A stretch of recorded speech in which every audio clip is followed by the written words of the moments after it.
De volta ao Redação Novo Tempo, você está querendo economizar um pouco e segurar as rédeas nas contas aí da sua casa? Então talvez seja bom deixar os filhos em casa antes de sair para fazer as compras. Isso porque um estudo feito pelo Serviço de Proteção ao Crédito em todo o Brasil apontou que 6 em cada 10 mães não conseguem resistir ao apelo dos filhos na hora das compras e acabam levando produtos considerados desnecessários, como brinquedos e doces. Além disso, 4 em cada 10 mães entrevistadas admitem que já ficaram endividadas por conta de compras que fizeram para os filhos. O Hélio vai poder dizer, mas não muito, porque acho que a Mel não tá nessa idade ainda de que fica pedindo muitas coisas, né? Não E ele não é mãe também, Mas e se pedisse, Hélio? Não, você tem experiência paterna. Tem essa que... E se pedisse, Hélio? É não, Você né? daria o É seu? não. Será? Vamos ver a hora que a Mel começar a olhar com aquela carinha, virar o pescocinho de lado, assim, ó. papai. Eu acho que começa antes até, né? Você precisa ter pelo menos eu espero que isso aconteça também lá em casa. É o que a gente tenta fazer, mas de oferecer uma educação de modo que a criança entenda que não é não, que sim é sim. E é você quem vai determinar isso. Como é que é? E é o pai e a mãe que vai determinar Que vai isso. determinar isso. E outra coisa, a gente tem sempre a orientação, não é novidade, inclusive, essa pesquisa aí, né, de que você não deveria levar crianças para fazer compras, porque a criança vai pedir e a criança tem não é um defeito, mas é uma característica dela. Ela não sabe se o preço está ali dentro do orçamento da família, não sabe se a família tem orçamento para isso, e a criança tem uma dificuldade também de às vezes, não entender o não e de não entender que, olha, não dá agora, mas pode ser semana que vem. Não tem essa noção de tempo e de espera. Então, por isso é que cabe ao pai. Primeiro, o ideal seria não levar junto, mas se levar, que tenha sido feito um trabalho de educação antes para a criança saber que não pode ficar ali querendo uma coisa que não pode ter. Mas tem uma outra coisa que eu não sei se a pesquisa mostrou, mas muitas mães, principalmente, elas compram mesmo sem os filhos, porque falam, acho que ele vai gostar, vou levar para dar um agradinho. Mas eu acho que tem um outro ponto aí. A gente vive um momento onde é muito difícil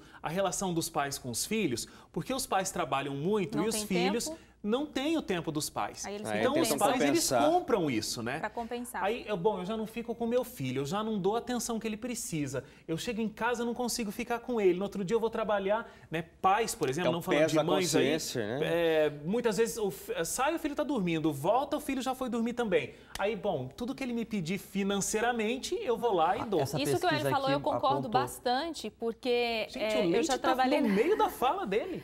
Tá bom, vai, Leite, fala, porque assim a defesa é maior a seu favor. Não, eu só ia colocar, que 17,9%, de acordo com essa pesquisa, 17,9% das mães falaram que faziam isso, que compravam os presentes para os filhos para compensar o tempo que elas não ficavam com eles. Só ia comentar dessa realidade que o Hélio falou, eu concordo com ele, sobre o pai ter pulso forte, firme, né, com o filho e orientá-lo. Porque eu já trabalhei no comércio, como eu já comentei aqui com vocês, e é desesperador quando uma criança entra em parafuso ali, chora e reclama porque quer uma coisa. E às vezes o pai, para não passar vergonha ali na frente, né, de outras pessoas, acaba comprando para silenciá-lo, porque ele apronta um escândalo tão grande que o pai, tá bom, vou levar para você ficar quietinho. Já vi acontecendo também. Agora, tem uma situação que eu não sou mãe, por vários motivos, principalmente pelo fato de eu não ser mulher, mas exatamente, né? eu já saí com duas viu? crianças junto com a minha esposa e foi interessante, porque isso é uma coisa que é possível, como o Hélio falou, você ensinar desde pequeno para uma criança algumas coisas, inclusive os limites e pequenas noções financeiras. Então eu já saí com duas crianças já para comprar presente para as duas, e uma das crianças tinha essa noção dessa questão do valor, do que pode, do que não pode. E não eram crianças muito velhas, crianças de 5 anos. E aí, na loja de brinquedo com as duas crianças, uma delas, essa que tinha mais noção, viu o brinquedo, deu uma olhadinha no preço, ela não sabia muito a questão de número, mas ela conseguiu perceber que o número era menor do que o valor que eu tinha falado. Eu falei, por exemplo, pode comprar um presente de até R$30. Aí ele viu que o presente ali era um valor menor. Ele falou assim, eu posso pegar 2 presentes se eu pegar menos, se for mais barato? Eu falei assim, pode, o valor que você tem. E aí o outro, que não tinha a noção, falou assim, eu também quero 2, mas eu quero desse aqui grandão. Eu falei, não pode, porque esse aqui é muito mais caro, não cabe os 2. Aí ele começou, não, mas eu quero os 2 porque ele também tem 2, eu quero 2, eu quero 2, eu quero 2. Aí eu falei assim, se você começar a chorar muito, Vai embora, moleque. vai ficar sem nenhum. aí ficou com um bico assim e tal. Mas tem um pouco disso, entendeu? Se você não coloca limites, obviamente, não se tratava do meu filho, mas você precisa colocar limites para uma criança para ela entender, de certa forma, quem é que manda nessa situação. Não é a criança que manda no pai. O pai precisa mostrar que quem manda nessa situação é o filho. E aí que aprende limites, aprende autoridade, uma série de coisas. Mas a gente sabe que hoje em dia é difícil o pai se colocar nessa situação. Até porque dá um pouco mais de trabalho você ter que ficar argumentando com uma criança. Não quero ficar argumentando com criança. Tá, vai, pega de uma vez e eu pago. Só que isso cria um monstrinho, né? Que vai se tornar um baita de um monstro lá pra frente. Um adulto sem limites. Exatamente, não tenha essa interdição do desejo. Justamente a gente vive numa sociedade que quer tudo, que quer mais, e o desejo não tem fundo, é para sempre. E assim, agora, é um né? abismo. Que é tudo e agora. E agora, Se nós adultos exatamente. já somos assim. Mas é muito triste como essa relação entre pais e filhos está sendo ditada pela culpa, como o Wagner colocou aqui. É muito triste isso. A gente precisa viver num mundo de verdade. O pai não pode, a mamãe não pode. É complicado. Eu tive muitas privações quando era criança e não me tornei uma pessoa... Sabe? Porque o que acontece? Muitas das mães ainda, e isso é uma realidade, que o Brasil teve uma prosperidade econômica num futuro, num presente, no passado recente. O futuro não sei o que reserva, né? Mas, assim, muita gente que era privada de algumas coisas agora quer dar para o filho para poder fazer um mecanismo de compensação própria. Eu não tive, eu quero dar para ele o que eu não tive. Mas quem disse que ele precisa do que você não teve? E até para Larissa, reforçar uma fez... coisa que... Desculpa, pode falar. Agora eu vou primeiro, tá? A Larissa me fez pensar num comercial que circulou aí pela internet, não sei se vocês viram, e foi muito emocionante, eu até me emocionei, assim. Eles pediram para várias crianças desenhar o que elas queriam ganhar de presente de fim de ano. Aí elas escreveram seus brinquedos, suas coisas. Aí depois pediram sobre família, o que elas queriam. E aí elas escreveram também, falando sobre os pais e tudo. E a maioria delas escreveram sobre ter tempo.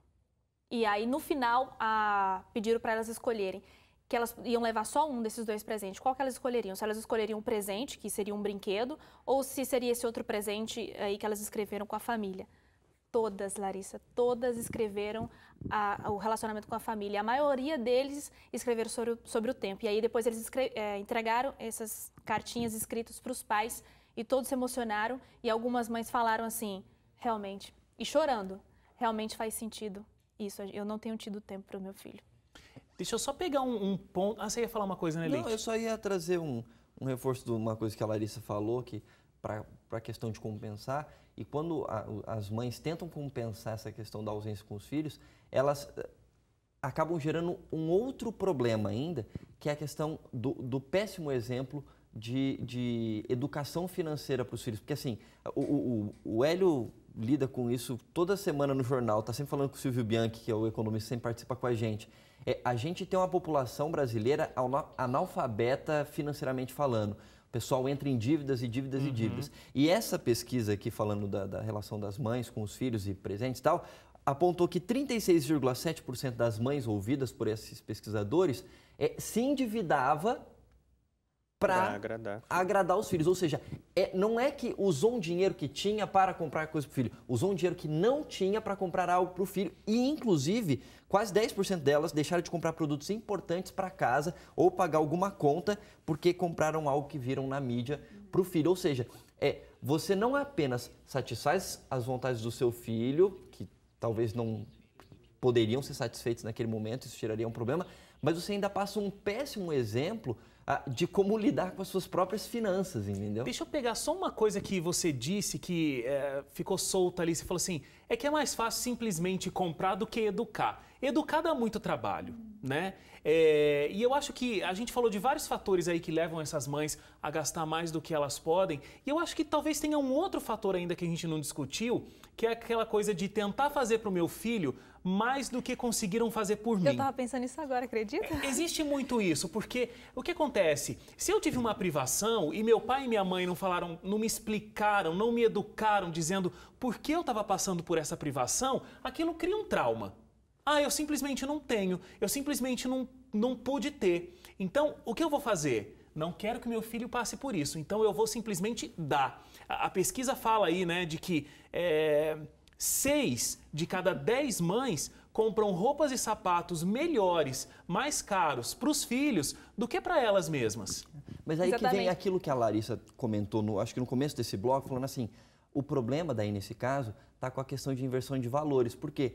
Eu fui privado durante a minha infância e agora eu quero compensar. Por quê? Porque o que importa são as coisas que eu tenho e não aquilo... Não, é que eu acho que o que importa é não causar essa coisa ruim no meu filho, que ele não possa ter. Porque foi ruim ele não ter É um processo tido. educacional que não aconteceu. Mas Uma aí é que vitória tá sobre a minha pobreza.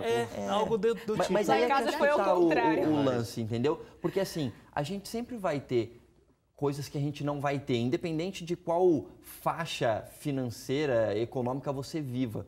Então, e aí que vem o ponto, acho que talvez que é uma coisa mais profunda, do tipo assim, o que realmente importa nessa situação toda? É aquilo que eu posso comprar, aquilo que eu posso dar para o meu filho material, ou é o tempo, ou os ensinamentos que eu posso dar para o meu filho que são muito mais importantes do que isso? E acho que o jeito que se educa, por isso que eu puxei esse ponto lá de quando você falou de educação. Uma coisa é dizer, não, filho, a gente não vai ter isso. Outra coisa é explicar, dizer, vamos então fazer uma reserva aqui, olha, a gente vai deixar de fazer tal coisa para conseguir realizar esse seu sonho. Exato. E aí, né, vai construindo isso junto com o filho.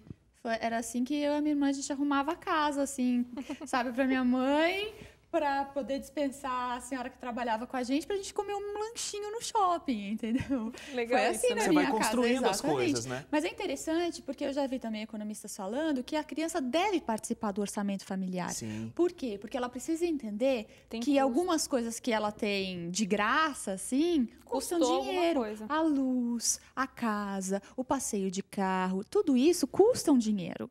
Não é só o brinquedo que está na loja, então é importante. Mas é interessante porque, assim, todo esse nosso momento, ele conspira para uma geração de consumidores infinitos. Consumidores infinitos. E sem bloqueio dos desejos, E sem como bloqueio você dos falou. desejos. E aí é o seguinte, outro dia não, faz um tempinho já estava numa papelaria comprando um caderninho para uma amiga que estava fazendo aniversário, porque eu não tinha dinheiro de comprar um presentão, comprei um caderninho e uma caneta, ó, escreva aí coisas bonitas. Mas aí a moça da loja estava falando assim, que a filhinha dela, de 3 anos, falou para ela, mamãe, vamos comprar aquela sapatilha, mamãe, eu quero comprar uma sapatilha. Que sapatilha, minha filha? A sapatilha que tem da mamãe e da filhinha iguais. Aí ela falou, qual sapatilha? Aquela da loja tal. A loja tal é uma loja cara, mas que começou a fazer tá de educando calçados as crianças. femininos, mas que começou a fazer sapatos para crianças e atrelou este valor do sapato, que é igual da mãe e da filha, para que a criança já tenha aquilo. Ela falou, filha, a sapatilha custava R$300 de uma criança. A sapatilha da A- criança. Da criança. Imagina Aí a ela mãe. falou assim, filha... Não, mas acontece que sapato hoje de criança e de adulto praticamente não o tem mesmo mesma preço. diferença. Exatamente. Não tô falando que todo sapato de adulto custa R$300, mas, quer dizer, custa às vezes mais, né? Mas acontece que tem esse valor atrelado, sabe? E na cabeça da criança, ela não tá comprando uma sapatilha de R$300, Ela tá ela tá comprando comprando uma coisa sentimento. que é Uma roupa um igual a da sentimento. mamãe. E aí a loja está educando novas compradoras, né? Exato. E aí Gente, fica a outra gente- dica, deixa a criança, evita de ver televisão, principalmente de programa infantil, porque o intervalo é a pior coisa que tem. É, né? Gente, a gente tem que encerrar esse bloco. Talvez eu não esteja vivo não no acredito. próximo, porque precisamos encerrar. Daqui a pouco, o estudo promete desvendar essa questão do filho mais velho ser mais inteligente do que os irmãos. Sabia disso? Eu nunca tinha ouvido falar. Isso vai dar pano para manga aqui no Redação e você não pode perder. A gente volta daqui a pouquinho.